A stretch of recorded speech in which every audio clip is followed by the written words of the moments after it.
Well, hello there.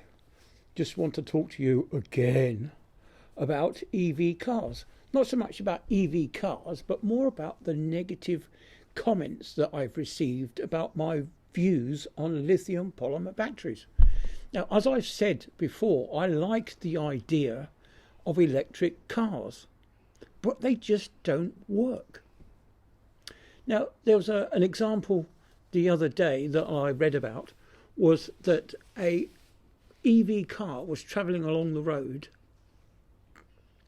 and it hit an object that was on the road. In fact, it bounced off a car in front and it bounced up underneath his car and punctured the fuel cell, the lithium polymer battery, which then promptly burst into flames.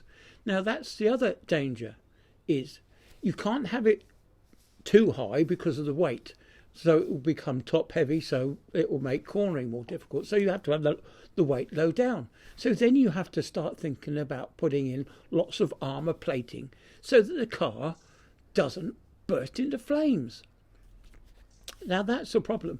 Lithium polymer batteries are very, very fragile and they do need quite a lot of protection.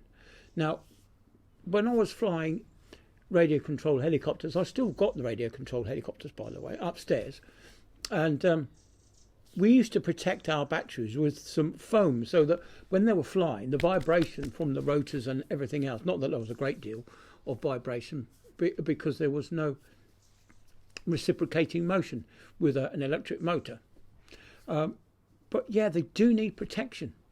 And if you did crash your radio controlled helicopter, which will probably cost you about $2,000 in today's money, would burst into flames. Because if the battery was punctured, say a component went through the battery, that was it.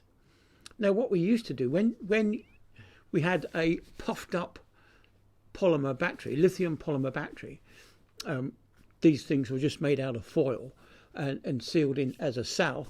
If one of those cells got over discharged or some error occurred, they would tend to puff up. And when the battery puffed up, that was it. You really wasn't safe to use it, just in case you over discharged it in your flying time. So what we used to do, we used to hammer screwdrivers through them and then watch the fireworks. So they're not as reliable as you make out. But having said that, the power to weight ratio of a electric motor compared to a petrol engine is absolutely phenomenal. We've only got to look at Richard Hammond in his Rimac. Oh yeah, he crashed and burned, didn't he? Yeah, what a shame.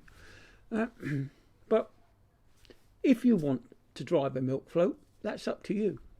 I would rather stick to my petrol engine at the moment that's not so bad for the environment. As I said before, it sounds like it's costing roughly about 8 years worth of emissions to build one car battery. So your car, if it's electric, has got to run for at least 8 years. And it's looking like the lifespan of the average lithium polymer battery is about 3 years. We know this because we're finding out from people like the post office who are converting their vans to electric. And we're finding out that the electric vans can't really do as much as the petrol engines because you've got to spend all day charging them. The range isn't so great. They can't go out for as long as they would do. And it's just not financially viable. But as taxpayers, we'll pay this, won't we?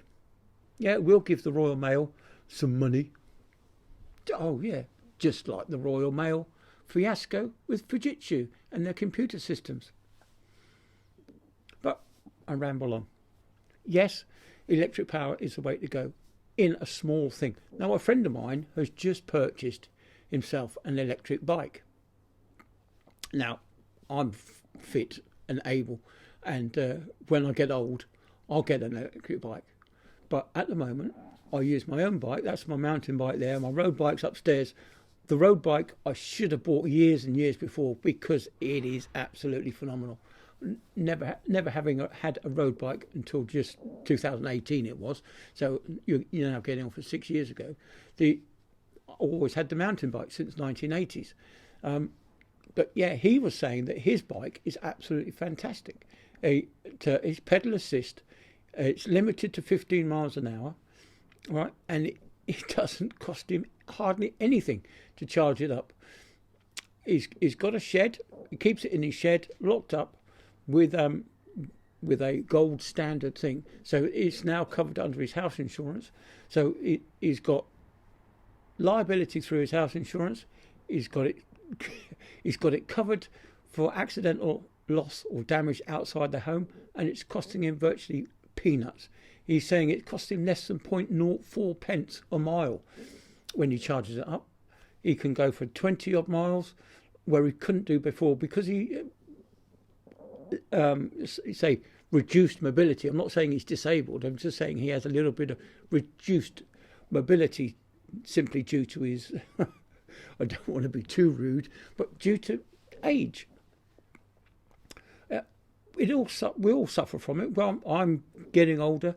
Every day I'm getting older. My bones are aching. Everything is just, it's just not right anymore. But keeping fit and active, if you have an electric bike, that's the way to go. They're light enough not to be a problem. You're putting in your own effort with your foot power into the pedals, and it gets you out and about. But that's a different design of vehicle. Having to have several 100 kilograms, I'm not sure exactly of the weight of an EV battery, but having several 100 kilograms just for the battery. Then you've got to have the armour plating to make sure that your battery isn't punctured or damaged physically. Then you've got to have vast amounts of computer protection to make sure that the battery is not overcharged, over discharged. Then you've got to find a place to charge it. Now, if you live like I do in a town where there's lots of terraced houses and they have no front gardens and there's no way for those people to charge their cars, that's going to be a problem in the future. Come 2035, when everybody has to buy a new car, right? Well, sorry, I didn't say that. When everybody has to buy an EV vehicle if they're buying a new car, will have difficulty charging it up. I can imagine driving down one of these terrace streets and somebody's parked outside your house where your charger is. Yeah, it's going to become an absolute nightmare, and I cannot see how EV cars are going to be the way forward at the moment.